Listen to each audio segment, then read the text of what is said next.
সংবিধান থেকে বিসমিল্লাহ কেটেছিল। কি কেটেছিল?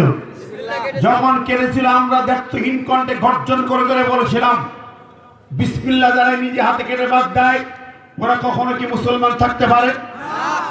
আওয়াজ দিয়ে বলে মুসলমান থাকতে পারে?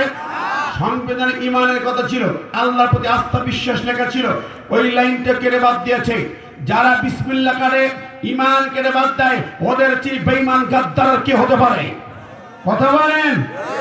যারা আল্লাহর কোরআনে প্রথম কথা বিসমিল্লাহ কেটে বাদ দিয়েছে, ইমান কেটে বাদ দিয়েছে, ওরা যেমন বেঈমান গাদ্দারে পরিণত হয়েছে, ওদেরকে যারা সাপোর্ট দিয়ে 16 বছর ক্ষমতায় রেখেছিলেন তারা বেঈমানি করেছেন, গাদ্দারি করেছেন, ইমান নাই, মুসলমান নাই।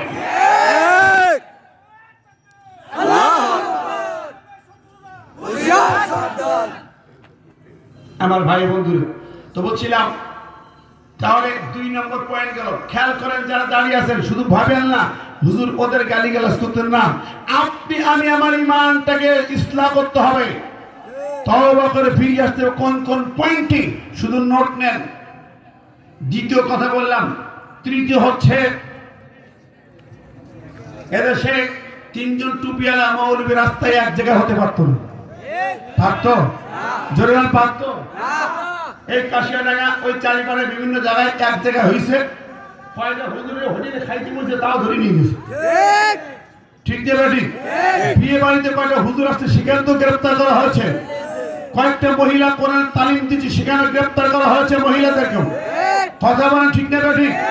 এইভাবে আলেম ওলামা ইমামদেরকে হয়রানি করা হয়েছে, এক জায়গায় হলে গ্রেপ্তার করা হয়েছে, গ্রেপ্তার করে করে জেলখানা ভরা হয়েছে। আমির হামজার মতো কলিজার টুকরা পাখিকে রিমান্ডে নিয়ে কষ্ট দেওয়া হয়েছে, মামুনুল হককে রিমান্ডে হাত পা ভাঙা হয়েছে, আল্লামা সাঈদকে রিমান্ডে নিয়ে মাথায় 1000 পর বাল্ব লাগানো হয়েছে। কথা বলেন ঠিক না ঠিক? এইভাবে আলেম ওলামাদের উপরে অত্যাচার নির্যাতন জুলুমের স্টিম রোলার চালিয়েছে যারা, তাদের তো আবার একটা বিষয় আছে। কিন্তু আমি বলছি তাদের সাপোর্টার যারা, সহযোগী যারা সাপোর্ট করেছেন, ইশারা দিয়েছেন, ইঙ্গিত দিয়েছেন, ফোন করেছেন, এই লোকগুলো তো এলাকায় আসে না নাই? কথা মানে আসে না নাই? গোটা আলেম ওলামাদেরকে কষ্ট দিয়েছেন, টুপিওয়ালাদের কষ্ট দিয়েছেন, মাদ্রাসা প্রতিষ্ঠানগুলোকে ধ্বংস করেছেন। ঠিক না বলেন? সুতরাং তার থেকেও তওবা করা লাগবে কি লাগবে না? আলেমদের রক্ত ঝরেছে, সাতটা চত্বরে লক্ষ লক্ষ ভাইয়ের রক্ত ঝরেছে, এই রক্ত বৃথা যেতে পারে না। জোরে বলেন ঠিক না ঠিক? এই রক্ত কখন রক্তের ফুটায় ফুটায় বাংলার জমিনে বিচার হবে। এক ফুটা রক্ত বৃথা যাবে না। রক্ত যারা নিয়েছে রক্ত চুষার ডায়েরি পার পাবে না, বিচার হতেই হবে। কারা কারা চাই তো হাত তুলে দেখায়।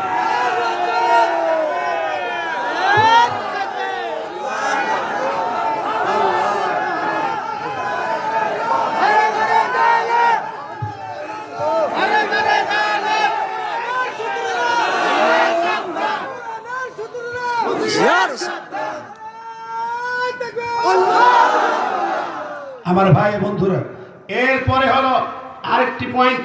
তাফসীর মাহফিল হলেই ওরা বাধা দিত।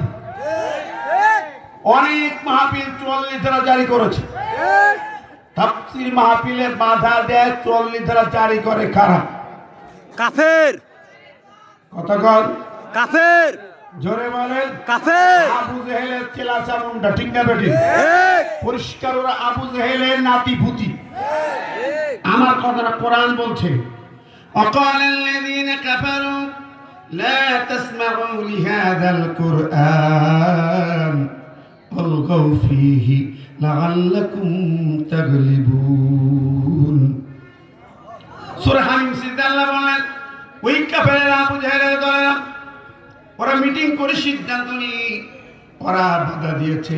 ওরা বলেছে কোরআনের মাহফিল হবে, শুনতে যেও না।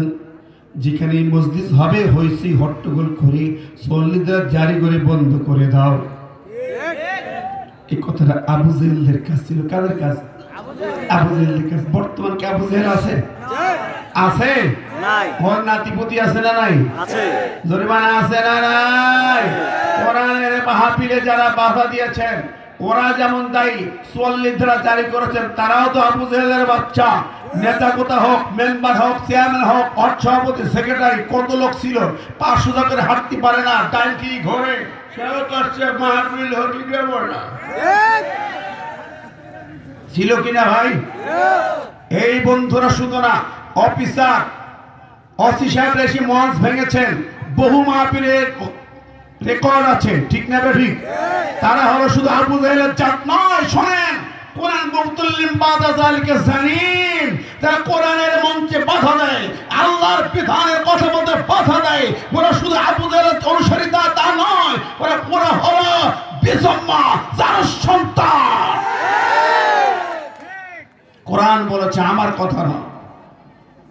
সুতরাং এই কথাগুলো আমার বলার কারণ হলো, যারা ওদের সহযোগী সাপোর্টার এলাকায় ঘুমিয়েছিলেন, চুপ করেছিলেন, ভাবতেন হুজুর আমরা তো দায়ী না। কে বলেছে? আল্লাহ বলেন, মাইয়াশফা শাফাআতান হাসানাতান ইয়াকুন লাহু নাসিবুম মিনহা ওয়া মাইয়াশফা শাফাআতান সাইয়্যাতান ইয়াকুন লাহু কিফলুম মিনহা। সূরাতুন নিসা 85 নম্বর আয়াত। যদি ভালো কাজে একজন ভালো নেতাকে দায়িত্ব দেন, তার পাশে সাপোর্ট দেন, তার দ্বারা যত ভালো কাজ হবে আপনার সব আমলনামায় থাকবে। কিন্তু যদি খারাপ একজন লিডারকে দায়িত্ব দেওয়া হয়, খারাপ কাজে সাপোর্ট দেওয়া হয়, ওর দ্বারা যত খারাপ কাজ হবে, প্রতিটা খারাপ কাজের গুনাহ সে যেমন পাবে, ওই গুনার ভাগিদার সাপোর্টার ভোটারও পাবে, সাপোর্টারও পাবে, তার আমলনামা ভরে দেবে ওই গুণে। সাইদি সাহেবকে মেডিকেল কিলিং করে হত্যা করা হয়েছে, আমি বালিয়ার লোক কাশিনে গেল ভাববো আমি তো করিনি, করেছে তারা বুঝুক না। আল্লামা সাইদি কাশিমপুর কারাগার থেকে সুস্থ মানুষ নিয়ে আসা হয়েছে, তাকে মিথ্যা প্রতারণা দেওয়া হয়েছে, আপনাকে ছেড়ে দেওয়া হবে। উনি সবার কাছ থেকে বিদায় নিয়ে এসেছেন, কাশিমপুর জেলখানার লোকজনের কাছ থেকে তারা সাক্ষী দিয়েছে। পিজি হাসপাতালে আনছেন, এই বন্ধ করে দেন ডাইরেক্ট সাউন্ড। উনি পিজি হাসপাতাল তখন হাসতেছেন, সবাইকে তোমরা অনেক কষ্ট করছো, তোমাদের ধন্যবাদ, জাযাকাল্লাহ, দোয়া করতেছেন। তারপরে তাকে ভিতরে নিয়ে যাইয়া ইনজেকশন পুশ করলো। নার্স বলছে তো মরার ইনজেকশন স্যার, রাখো মারা ইনজেকশন। এই যে মেডিকেল কিলিং করে হত্যা করা হলো, ডাক্তার জামান, ডাক্তার পবিত্র নাপাক, এরা তো দায়ী, হারামজাদাগুলো দায়ী তো আছেই। এর নেতা নেত্রী ডাইনি বুড়ি রক্তচোষা মন্ত্রী পরিষদ এমপিরা, এলাকার নেতারা কেউ এই দায়িত্ব থেকে বাদ যাবে না, ঠিক নেবে ঠিক। এরপরে ওদের ওই নেতাদের সাপোর্টার যারা দলের সাধারণ গ্রামের মানুষ, সেও এই গুনাহ থেকে বাদ যাবে না। সেও আল্লামা সাইদের খুনি, আল্লামা সাইদের মেডিকেল ক্লিনিক খুনি, তওবা করে ফিরে না আসলে তুমি কিয়ামতের মাঠে সাইদের খুনি হয়ে তোমাকে দাঁড়াতে হবে। কথা বলেন।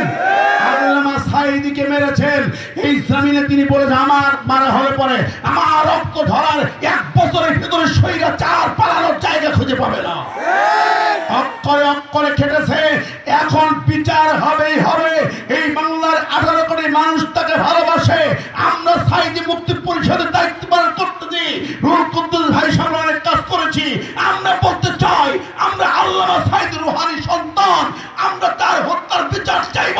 তার বিচার না হওয়া পর্যন্ত রাজপথে থাকবো, কোনো ক্ষমা ওদের হবে না। কারা কারা চান দু হাত তুলে দেখান।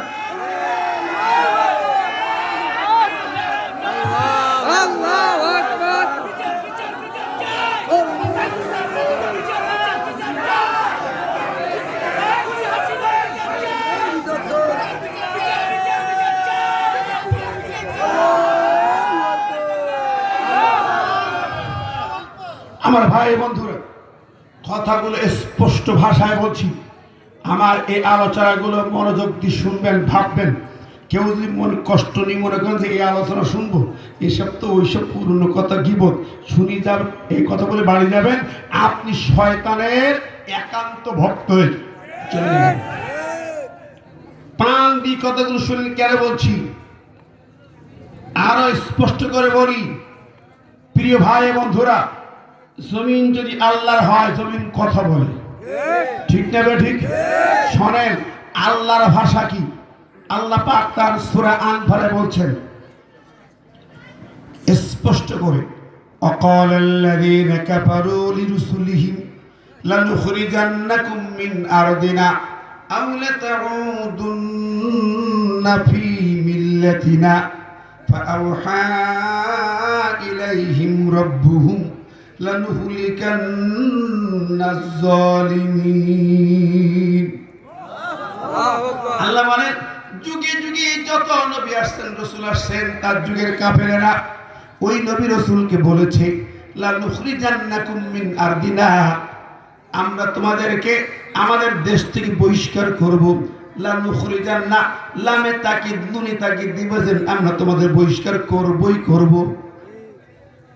আমার আল্লাহ পাক বলেন আমি আল্লাহ ফাওহা ইলাইহিম রাব্বুহুম, আমি আল্লাহ পাক ওহী করে জানাইলাম।